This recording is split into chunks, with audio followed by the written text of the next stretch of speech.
참 반갑습니다. 사랑하는 성도 여러분, 그리고 유튜브를 통해서 구독해 주시는 구독자 여러분, 한 주간 잘 지내셨습니까? 오늘이 벌써 2월 셋째 주일이 됐습니다. 내일이 우리나라 전리상으로 우수라고 합니다. 얼어붙었던 대동강물도 풀린다고 하는 우수가 내일입니다. 오늘은 시편 42편 1절에서 11절에 있는 말씀을 가지고 절망 중에 희망을 노래합시다 라는 제목으로 말씀을 전하겠습니다. 정말 우리가 사는 21세기 이 시대는 정말 참 2023년도에 나온 챗 GPT 그 이유로 인해서 참으로 많은 것들이 아주 우리의 생활을 이렇게 변화시키고 있습니다. 잘 아시는 것처럼 AI, 이 인공지능, 또 AI, 인공지능 로봇, 이런 것들 때문에 앞으로 온 세계에는 정말 일자리가 너무나도 많이 로봇에게 빼앗기는 시대가 벌써 진행 중에 있습니다.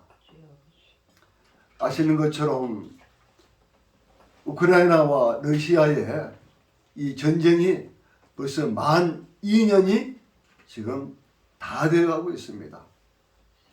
참으로 아까운 인간의 생명이 죽고 또 불구가 되고 말할 수 없는 가정의 비극이 끊이지 않고 있습니다. 저 중동 이스라엘과 하마스의 전쟁도 아직까지 작년 10월 달에 발생했죠. 아직까지 휴전도 되지 못하고 이렇게 정말 죄 없는 양면들까지 어린 아기에 이르기까지 죽는 비극적인 일이 이 지구상에서 지금 계속 진행되고 있습니다. 아시는 것처럼 정말 이러한 어려운 시대 때문에 특히 가난한 나라, 우리나라도 마찬가지입니다. 가난한 사람들이 솔직히 전체 인구를 본다면은 약 한 50% 이상은 가난하게 산다고 볼 수 있습니다. 고유가, 또 고물가, 고금리, 이런 것들 때문에 가난한 서민들이 참으로 고통을 많이 받고 있습니다. 그래서 많은 사람들이 정신적인 질환, 우울증에 고통받고 있는 분들이 참으로 많다고 합니다. 현대사회의 그 만연한 이 스트레스, 또 개인주의, 그로 인해서 사회적 고립, 또 정서적 어려움 속에서 우울증은 우리 삶의 독보석과 같은 하나의 정신질환이 되고 있습니다. 저는 오늘 시편 42편에 있는 말씀을 가지고 하나님의 말씀 속에서 우울증을 벗어날 수 있는, 어둠 속에서도 빛을 찾을 수 있는, 그래서 우리 모두에게 절망 중에 희망을 노래할 수 있는 말씀을 증거하고자 합니다. 먼저 우울증이란 무엇인가 제가 한번 찾아보았습니다. 정신질환 중 하나로 기분이 지속적으로 우울하고 희망감이 상실되며 일상생활에서의 즐거움과 흥미를 잃는 것을 특징으로 합니다. 우울증은 일상생활에 방해가 되는 수준으로 이게 심해지면 사회생활, 직장생활, 학교생활 등에 영향을 미치며 급성기에서는 자살 생각이나 자살을 시도할 수도 있습니다. 그러므로 우울증을 그대로 방치하면 절대 안 됩니다. 오직 기록된 하나님의 말씀을 통해서 영혼의 질병인 우울증을 예방하고 치료하는 방법을 나누도록 하겠습니다.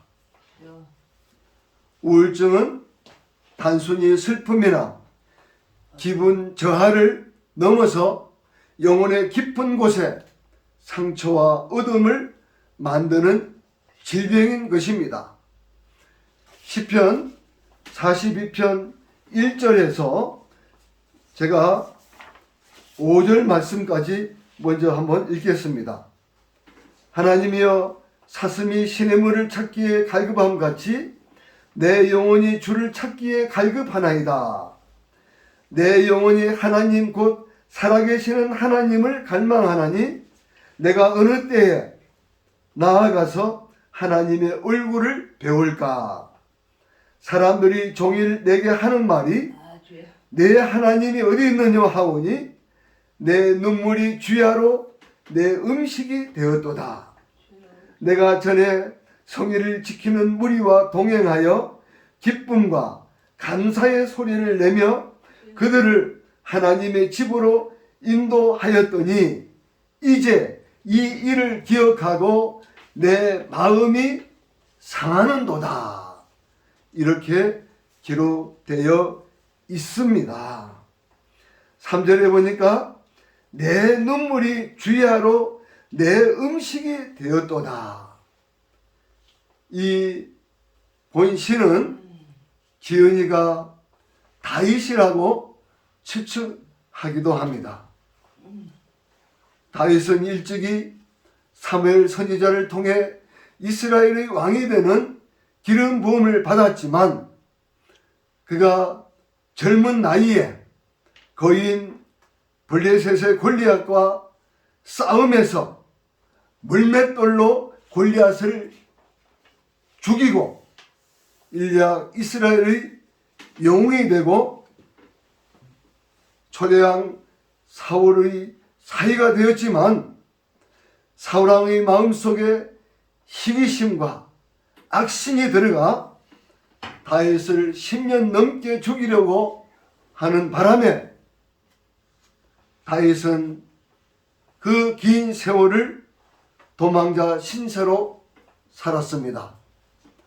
아마도 다윗은 그 도망다니면서 그 사는 기간이 너무나 길다 보니까 그는 극심한 우울증 속에서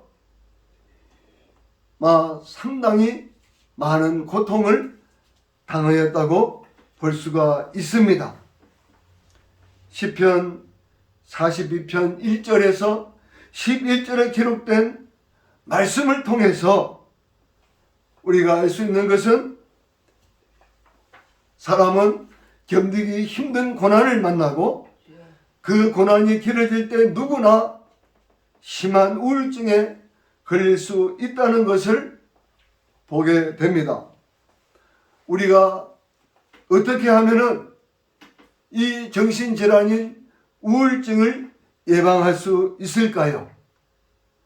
그것은 하나님과 나와의 관계 회복이 가장 중요합니다. 우리가 하나님과 나 사이에 왜 관계가 떠납니까? 결국 하나님을 의지하지 않고 나의 수단과 방법으로 어려운 문제를 해결하려고 하면은 또한 제 가운데서 빠져버리면은 하나님과 나 사이의 관계는 완전히 깨져 버리는 것입니다.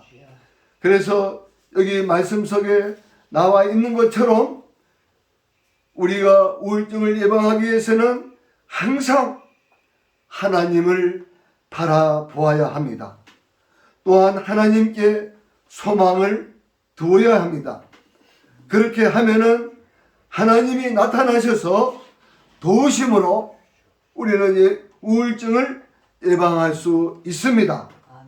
나를 힘들게 하는 현실의 어려운 문제 앞에서 절망하고 괴로워하지 말고 내 얼굴을 도우시는 내 하나님을 오히려 찬송하는 것이 바로 우울증을 예방할 수 있는 것입니다. 그래서 시편 이 42편 이 끝절인 11절에 이렇게 기록되어 있지 않습니까? 내 영혼아 내가 어찌하여 낙심하며 어찌하여 내 속에서 불안해하는가? 너는 하나님께 소망을 두라. 나는 그가 나타나 도우심으로 말미암아 내가 하나님을 여전히 찬송하리로다 라고 기록되어 있습니다. 내가 말할 수 없는 고난에 있을 때에 돈 있고 힘 있는 사람 의지하지 마십시오. 사람은 넘어지는 울타리와 같습니다. 내가 힘들 때는 많은 사람들이 내 곁을 떠납니다. 친구도 떠납니다. 일가 친척들도 떠납니다. 절대로 사람 의지하지 마십시오. 우리가 오직 의지할 분은 하나님, 우리 예수님, 성령님밖에 없습니다. 시편 34편 18절 거기에는 여호와는 마음이 상한 자를 가까이 하시고 중심으로 통회하는 자를 구원하시는 도다라고 기록되어 있습니다. 또한 시편 51편 17절에는 하나님께서 구하시는 제사는 상한 심령이라 하나님이여 상하고 통회하는 마음을 주께서 멸시하지 아니하시리이다. 이렇게 다윗은 고백하였습니다. 인생을 오래 살다 보면 원치 않는 마음의 깊은 상처를 입을 때가 참 많습니다.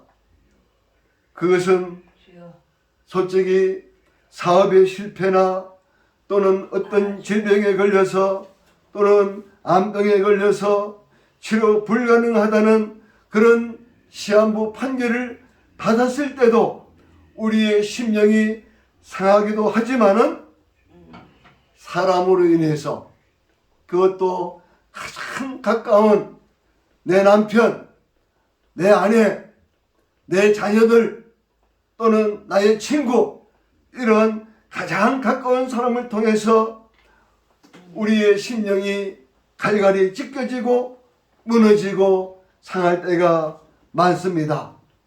다윗은 어떻게 고백합니까?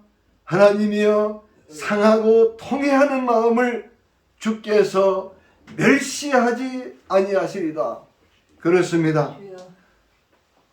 바로 하나님께서 구하시는 제사는 상한 심령, 다시 말해서 하나님 앞에 나와서 철저히 자기의 죄를 자백하고 자기의 현재 형편을 사실대로 그대로 어린아이처럼 순수한 마음으로 알릴 때 하나님께서는 반드시 싸매주시고 이루어야 주시고 용기를 북돋아 주신다는 사실을 절대 잊지 마십시오. 아멘. 우리 하나님은 언제나 우리의 상처와 어둠 속에 함께 하시며 절망 속에서 희망을 노래하게 하십니다. 아멘. 하나님의 사랑, 인자와 자비하심은 2000년 전 이 땅에 사람의 몸으로 찾아오신 예수님이 33년 6개월을 사시면서 온 인류에게 자기의 사랑을 확증해 주셨습니다. 로마서 5장 8절에는 우리가 아직 죄인 되었을 때에 그리스도께서 우리를 위하여 죽으심으로 하나님께서 우리에 대한 자기의 사랑을 확증하셨느니라 라고 기록되어 있습니다. 아멘. 우리가 아직 죄인 되었을 때에, 이 말은 다른 말로 바꾸면은 우리가 아직 죄인으로 있을 때의 말입니다.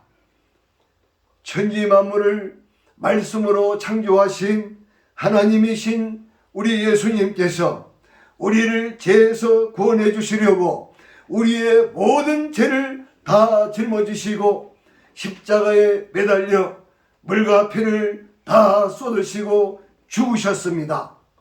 그리고 장사 지낸 지 사흘 만에 부활하셨습니다. 세상에는 많은 종교가 있고 경전이 있지만 주여. 창조주가 사람이 되어 사람을 구원해 주기 위해 이 같은 일을 했다는 말씀은 오직 성경에만 기록되어 있습니다. 아멘. 시편 103편 1절에서 5절에는 내 영혼아 여호와를 송축하라. 내 속에 있는 것들아 다 그의 거룩한 이름을 송축하라. 아멘. 내 영혼아 여호와를 송축하며 그의 모든 은택을 잊지 말지어다. 그가 내 모든 죄악을 사하시며 내 모든 병을 고치시며 내 생명을 파멸에서 속량하시고 인자와 긍휼로 관을 세우시며 좋은 것으로 내 소원을 만족하게 하사 내 청춘을 독수리같이 새롭게 하시도다 라고 기록되어 있습니다. 아멘. 여호와 하나님을 송축하는 것은, 찬송하는 것은 감사와 긍정의 마음입니다. 어둠과 우울증을 물리치는 빛이 되는 것을 가슴에 새기시기 바랍니다. 아멘. 그러면은 어떻게 우울증을 치료할까요? 물론 우울증에 걸리면 전문 의사를 만나가지고 진찰을 받고 처방을 받고 또한 약국에 가서 약을 사서 먹고 치료받는 것도 중요합니다. 왜냐하면 하나님께서 우리의 질병을 치료해 주시기 위하여 주여. 병원과 의사와 간호사 그리고 약방, 약국 또 한의원 이러한 것들은 바로 하나님께서 우리를 치료해 주시기 위하여 이 땅에 만드신 것이기 때문에 병원 치료 또 이러한 치료가 반드시 중요합니다. 그러나 거기에 우리는 하나님의 말씀에 순종하며 우리가 꾸준히 기도하며 또한 내가 속해 있는 교회 공동체 안에서의 형제 자매들 또한 목사님과 주의 종들을 통해서 그분들에게 상담받고 또 격려와 지지와 보살핌을 받는 것이 매우 중요합니다. 시편 119편 50절에는 이 말씀은 나의 고난 중에 위로라. 주의 말씀이 나를 살리셨기 때문이니이다 라고 기록되어 있습니다. 아멘. 그렇습니다. 하나님의 말씀은 천지 만물을 무에서 유로 창조하는 창조의 말씀이요 전지전능하신 말씀이요 또한 하나님께서 우리를 하나님의 형상대로 만드셨기 때문에 주여. 하나님의 말씀이 바로 우리의 영혼 육을 치료해 주는 양약과 같은 생명의 말씀이라는 것을 결코 잊지 마십시오. 아멘. 하나님의 말씀은 우리의 어려움 속에서 위로와 힘을 주는 빛이 되십니다. 그래서 말라기 4장 2절에는 이렇게 기록되어 있습니다. 하나님을 경외하는 사람들에게는 공의로운 해가 떠올라서 시로의 빛을 비추리니 외양간에서 나온 송아지같이 뛰리라는 말씀이 있습니다. 아멘. 신약성경 5장 16절에는 그러므로 너희의 죄를 서로 고백하며 병이 낫기를 위하여 서로 기도하라. 의인의 간구는 역사하는 힘이 크매니라 그랬습니다.